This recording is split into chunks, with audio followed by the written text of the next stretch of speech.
وہ دن یاد رکھنے کے لائق ہے جس دن اللہ پیغمبروں کو جمع کرے گا، پھر ان سے پوچھے گا کہ تمہیں کیا جواب ملا تھا۔ وہ عرض کریں گے کہ ہمیں کچھ معلوم نہیں، تو ہی غیب کی باتوں سے واقف ہے۔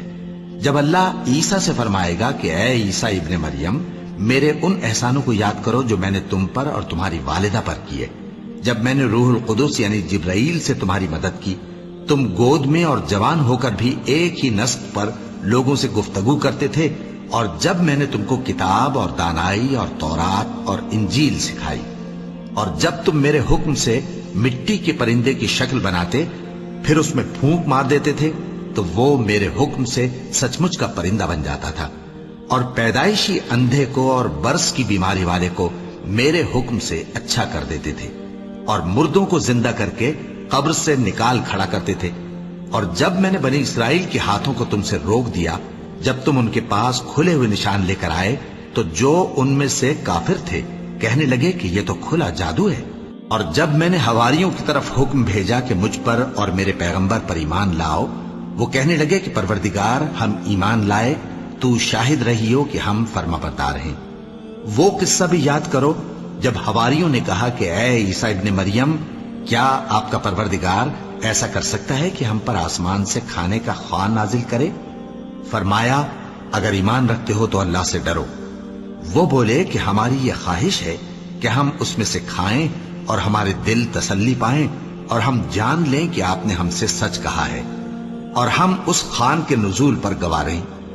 تب عیسیٰ ابن مریم نے دعا کی کہ اے ہمارے پروردگار، ہم پر آسمان سے خوان نازل فرما کہ ہمارے لیے وہ دن عید قرار پائے، یعنی ہمارے اگلوں اور پچھلوں سب کے لیے، اور وہ تیری طرف سے نشانی ہو، اور ہمیں رزق دے، اور تو بہترین رزق دینے والا ہے۔ اللہ نے فرمایا، میں تم پر ضرور خوان نازل فرماؤں گا، مگر جو اس کے بعد تم میں سے کفر کرے گا اسے ایسا عذاب دوں گا کہ اہل عالم میں کسی کو ایسا عذاب نہ دوں گا۔ اور اس وقت کو بھی یاد رکھو جب اللہ فرمائے گا کہ اے عیسیٰ ابن مریم، کیا تم نے لوگوں سے کہا تھا کہ اللہ کے سوا مجھے اور میری والدہ کو معبود مقرر کرو؟ وہ کہیں گے کہ تو پاک ہے، مجھے کب شایع تھا کہ میں ایسی بات کہتا جس کا مجھے کچھ حق نہیں۔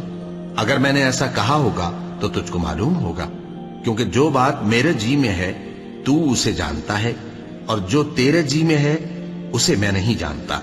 بے شک تو علام الغیوب ہے۔ میں نے ان سے کچھ نہیں کہا بجز اس کے جس کا تو نے مجھے حکم دیا، وہ یہ کہ تم اللہ کی عبادت کرو جو میرا اور تمہارا سب کا پروردگار ہے، اور جب تک میں ان میں رہا ان کے حالات کی خبر رکھتا رہا۔ پھر جب تو نے مجھے دنیا سے اٹھا لیا تو تو ہی ان کا نگراں تھا، اور تو ہر چیز سے خبردار ہے۔ اگر تو ان کو عذاب دے تو یہ تیرے بندے ہیں، اور اگر انہیں بخش دے تو تیری مہربانی، اس لیے کہ تو ہی غالب ہے، حکمت والا ہے۔ اللہ فرمائے گا کہ آج وہ دن ہے کہ سچوں کو ان کی سچائی ہی فائدہ دے گی۔ ان کے لیے باغ ہیں جن کے نیچے نہریں بہ رہی ہیں، ہمیشہ ہمیشہ وہ ان میں بستے رہیں گے۔ اللہ ان سے خوش ہے اور وہ اللہ سے خوش ہیں، یہی بڑی کامیابی ہے۔ آسمان اور زمین اور جو کچھ ان دونوں میں ہے سب پر اللہ ہی کی بادشاہی ہے، اور وہ ہر چیز پر قادر ہے۔